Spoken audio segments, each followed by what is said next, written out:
네, 안녕하세요. 네. 네. 서울의료 신경과에서 이제 근무하고 있는 유시연이라고 합니다. 이제 제가 오늘 해드릴 건 이제 파킨슨병에 대한 거거든요. 그래서 파킨슨병 치료법이라든지 제가 좀 운동하는 법 이런 거 좀 알려드리려고 하니까 이제 편하게 들어주시면 될 것 같습니다. 파킨슨 병처럼 보이는 모든 증상을 저희가 파킨슨 증이라고 원래 그래요. 그래서 앞으로 좀 구부정하게 숙여진 자세, 약간 표정도 없어져요. 그러니까 화난 표정처럼 보이기도 하고요. 근육이 좀 뻣뻣해 이렇게 말씀도 하시고, 손도 약간 떨리는 경우도 있으시고 가만히 있을 때. 그리고 약간 걸을 때 보면은 원래는 좀 잘 걷던 사람이 종종 걸음한다, 애기처럼 아장아장 걷는다 이러고 오실 때가 있거든요. 그래서 뭔가 이제 노환 같기도 한데 약간 뭔가 달라졌다 옛날과 이런 식으로 많이 보여서 이런 게 보이면은 파킨슨 증이 보인다 저희가 보통 말을 해요. 근데 이제 이 중에서 파킨슨 병은 이런 걸 만드는 가장 흔한 원인인 거예요. 그래서 병과 증이 좀 다르고, 근데 파킨슨 증상은 원인이 되게 다양한 거예요. 그래서 파킨슨 우산이라고도 부르는데, 파킨슨 증상을 만드는 건 파킨슨 병도 있지만 뇌졸중, 후유증으로 생기는 경우도 있고, 파킨슨 증후군이란 것도 있고, 약 잘못 먹어서 생기기도 하고, 뇌에 물이 차도 생기는 경우가 있어요. 그래서 원인이 다르면 치료가 달라지기 때문에 증상이 오면은 무조건 파킨슨병 이렇게 하는 게 아니고, 환자분을 저희가 오게 되면은 이런 증상이 보일 때 다른 병은 없나 이제 저희 감별해가지고 구분을 하고요. 이게 요즘 왜 중요해지냐면은 결국 이제 나이 들면 좀 생기는 분이 늘어나는데, 이게 사실 파킨슨병이 되게 흔한 병이에요. 생각보다. 이게 몇 년 전에 체크했을 때 환자 수가 12만 명이었거든요. 한국에만. 빠른 속도로 늘어나는 게 나이가 드시는 분도 있고, 진단이 좀 더 잘 되고 있어요. 평균 발생 연령은 한 60대부터 나이가 들수록 점점 발병 확률이 올라가요. 파킨슨병은 결국 파킨슨이란 사람 이름이에요. 영국 런던에 살던 의사인데, 이 사람이 자기 환자랑 길에 가는 행여 환자를 봤는데 6명쯤이 비슷한 거예요. 다 느려져가지고 굽어있고 덜덜 떨면서 막 걷는 거예요. 이상하다, 이 환자들 뭐야? 해서 이 사람들 특징이 뭐다라고 쭉 기술한 책이 나왔어요. 이분이 맨 처음 보고했으니까 이분 이름을 붙여드리자 해가지고 파킨슨 이름이 붙은 거예요. 이 병이 좀 특이한 게, 병이 왜 생기는지를 되게 빨리 알았어요. 사실은 그게 별거 아닌 것 같지만 대부분의 병은 원인 모를 때가 많아요. 완전 감염된 병이라거나 어디 다친 게 아니고서는 이 병이 왜 생겼지를 모를 때가 많거든요. 근데 파킨슨병은 뇌에서 어디가 망가질지를 되게 빨리 알았어요. 옛날에 해부를 되게 많이 하던 시절이 있었거든요.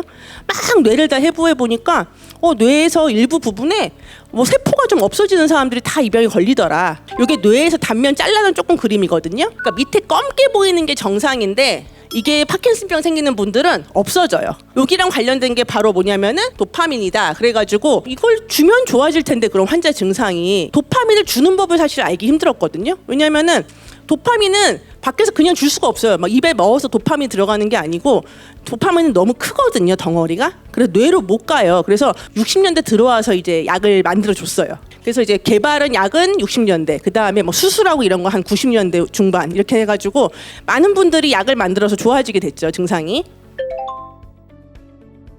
원인도 사실은 어디가 망가지는지는 아는데, 걔가 왜 망가질지는 아직까지 조금 불명이에요. 왜냐면은 같은 나이 노인인데도 안 생기는 분도 있잖아요. 근데 누구는 생긴단 말이야. 그럼 100% 무슨 차이가 있을지는 저희가 아직은 다 나오지 않았지만은 뭔가 이런 게 다 관련될 거다. 생활습관, 독성물질에 노출되는 거, 유전 경향도 있을 거고, 뭔가 장내 미생물도 관련이 있고, 제일 큰 건 노화. 어쨌든 나이 드는 분이 대부분 생기니까 노화가 제일 관계가 있고, 그 다음에 뭔가 유전적 성향이 있을 거다. 왜냐면 집안에 파킨슨병이 있으면 조금 더 잘 생기는 경향이 있으니까 완전 유전병은 아니어도 조금 성향은 있겠지? 뭔가 이런 게 복합적으로 연관이 되는 것 같다라고 생각은 해요. 저희가 이런 거를 왜 고민하냐면은, 뭔가 원인을 알아내면 예방하는 습관을 만드는 데 도움이 되잖아요. 그래서 지금으로서는 당장 예방하는 거에 가장 관련된 건 아마 노화를 좀 늦게 하는 거니까, 요즘 유행하는 저속노화 이런 거 있잖아요. 이런 것들이 좀 도움될 수도 있겠지, 아마 장기적으로 보면은. 그래서 이런 것들이 원인 같다라고 알려져 있습니다.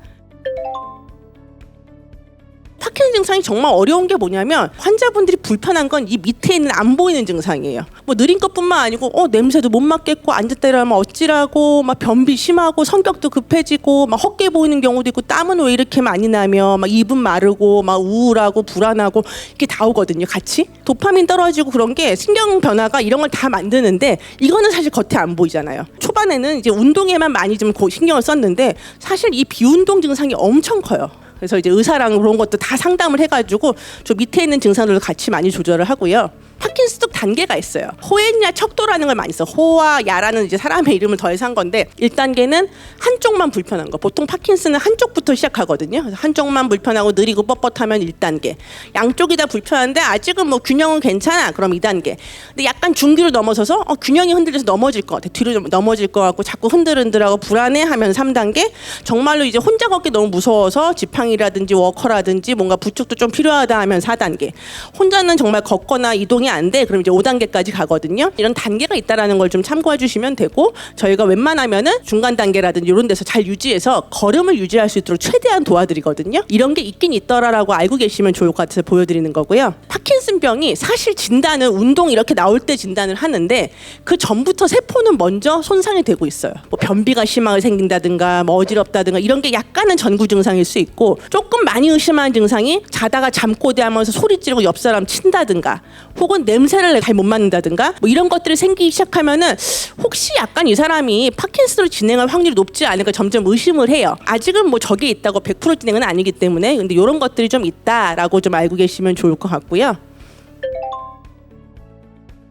근데 다행히 여러 가지 치료 방법은 있어요. 완치는 아직 못해도 증상을 좋아지게 하는 치료들은 여러 가지가 있거든요. 그래서 제일 많은 거는 이제 약물 치료. 일부 환자 중에서 약으로 좀 안 되거나 약에서 한계가 있는 분들은 수술 치료. 약에 약간 부작용을 도와드리는 수술 치료를 할 수가 있고요. 요즘엔 점점 파킨슨병의 진행을 좀 늦출 수 있고 환자의 삶의 질을 높이는 게 되게 중요한 게 운동이란 게 많이 강조되고 있거든요. 그래서 몸이 안 좋으면 재활도 할 수 있고 영양도 관리 잘 하셔야 되고 그리고 생활습관 개선 이런 걸 다 통째로 해야지만 파킨슨 관리에 도움이 된다 이렇게 말씀드릴 수 있고요. 이게 파킨슨병 그럼 약은 아까 말씀드렸잖아요. 제가 도파민 줘야 된다는 게 제일 기본이거든요. 그래서 그걸 착안해서 여러 가지 약이 만들어졌어요. 도파민으로 변하는 약제, 도파민인 척 하는 약제, 도파민 오래가는 약제 뭐 이런 것들로 막 변하거든요. 제일 중요한 게 이거예요. 레보도파. 도파민으로 변할 수 있는 약제예요. 얘가 들어가면 뇌로 들어간 다음에 도파민 딱 변해요. 그래서 얘가 도파민인 척 해주면서 우리 몸에서 이제 운동 회로를 좋아지게 한 약제고 물론 진단받으면 당연히 마음이 안 좋죠. 내가 왜 이런 게 걸려가지고 막 스스로도 원망하고 막 우울한 분 많은데 잘 치료하고 관리하면 정말 많은 그 내 인생에 중요한 그 업무들을 다 잘 관리를 하실 수 있기 때문에 잘 진단받고 약을 적절히 쓰고 의사랑 긴밀히 약간 좀 서로 의논하면서 관리를 잘 하시면 좋죠. 파킨슨 약은 어려운 게 먹었을 때 이 효과가 평생 그대로 지속되면 저희도 너무 편하죠. 사실 의사도 뭐 그냥 고맙죠. 그럼 환자한테 똑같은 약만 주면 되니까. 근데 환자의 뇌가 노화하면서 약에 대한 반응이 변해요. 그러니까 환자분들이 무슨 내성 생긴다라고 표현하는 게 그거거든요. 그게 약에 대한 내성이라기보다는 뇌에 있는 세포들이 변해서 그렇거든요. 전에 먹던 약을 그대로 그만큼만 드리면 약효가 부족하거나 약효가 다음 약까지 이어지지 않거나 어쩔 땐 약효가 돌고 어쩔 땐 약효가 안 돌고 약효가 과하게 돌아서 막 몸이 흔들리고 막 이런 것들이 생긴단 말이에요. 그래서 초기보다 후기가 사실 약 조절이 너무 어려워서 뇌의 노화와 그런 자연적인 반응이다 이 설명을 드리는 거고요.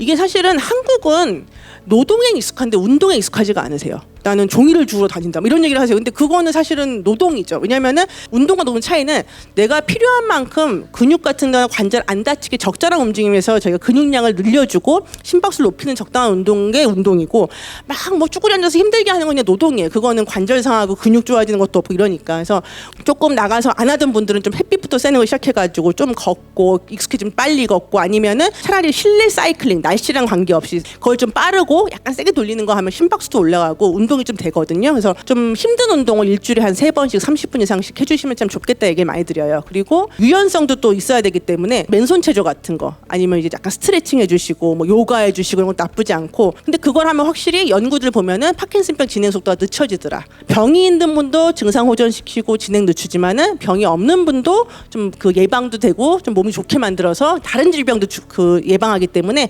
운동을 좀 꾸준히 하시면 좋겠고요.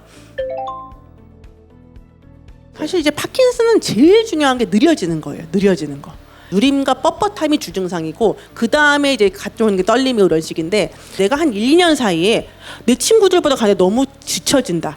내가 1, 2년 사이에 가족들이 너무 느려졌다고 말을 한다. 그런 거 와서 상담 받으시면은 좀 저희가 좀 유심히 보죠. 예. 진짜 완벽한 확진을 원해. 나는 웬만큼의 일탈도 없는 확진을 원해 하면은 돌아가신 다음에 뇌를 저희한테 주셔야 돼요. 그러면 이제 저희가 뭐 가족분께 알려드릴 수도 있고 그렇긴 한데 그런 식의 확진은 살아서 할 수가 없잖아요 아직은. 근데 그게 아니라 저희는 보통 임상 진단을 하거든요. 증상이 좋게 느리고 뻣뻣한 게 있고 플러스 아까 레보도파 같은 약을 줬을 때 반응성이 좋은지 등을 판별을 해요. 그래서 이제 5년마다 사실 또 다시 보는 게 혹시라도 너무 빨리 진행하면 다른 증후군이 아닌지 혹은 약반응이 계속 없으면 파킨슨병 아닌데 헷갈리는 거 아닌지 보려고 저희가 좀 경과를 보거든요. 그래도 조금 더 자세히 해보는 게 MRI 같은 거는 뇌에 다른 병이 있을까봐 찍어요 보통. 아직까지는 파킨슨 뇌에 MRI 정확히 보이진 않는데 수두증 있거나 뭐 뇌경색 지나갔는데 그것 때문에 느린 건데 구분 못할까봐 찍는 게 있고, 그 다음에 요즘에는 그 CIT 페트 검사라는 게 있는데 그건 사실 제일 좋은 거는 약물 유발성 파킨슨증 같이 애매한 그런 병을 진단할 때 되게 도움이 돼요. 감별 진단. 근데 도파민 세포를 보는 그런 검사기 때문에. 근데 아주 정확하게 진찰이 너무 맞는 분들은 임상 진단으로 많이 붙일 수는 있긴 합니다. 사실은 지금 막 특정한 음식으로 100% 예방한다는 게 있지는 않는데 파킨슨이니 어떤 뭐 뇌졸중이니 치매니 이런 게 결국 퇴행성 질환이잖아요. 대부분은 뭔가 좀 나이가 들어서 낡아지고 좀 뭐가 혈관도 좀 막히는 것도 영향될 수 있고 이런 게 있기 때문에 그래서 아마 요즘에 그 저속노화 이런 것도 얘기가 많이 나오는 것 같아요. 그런 시기. 그래서 좀 혈당 스파이크 안 생기는 음식, 통곡물, 잡곡밥 이런 거 드시면 더 좋은 거고, 그리고 이왕 고기 드실 거면 막 기름지고 지방 많은 것보다는 약간 생선 같은 거, 등 푸른 생선이나 뭐 닭고기 아니면 계란 같은 걸 드시면 더 좋겠다. 아니면 식물성 단백질이 뭐 통도 좋고요. 야채는 섬유질 같은 거 많이 드시면 그 자체가 변비도 예방이 되고 장내 미생물 총 좀 좋아지는 데 도움될 수 있기 때문에 좀 섬유질 풍부한 그런 막 녹황색 잎채소 이런 거 많이 드시면 좋겠다. 뭐 그런 것들이죠. 건강에 좋은 것들. 그런 식이 도움 됩니다. 예. 오늘 강의는 여기까지로 우선 마치도록 하겠습니다. 네, 감사합니다.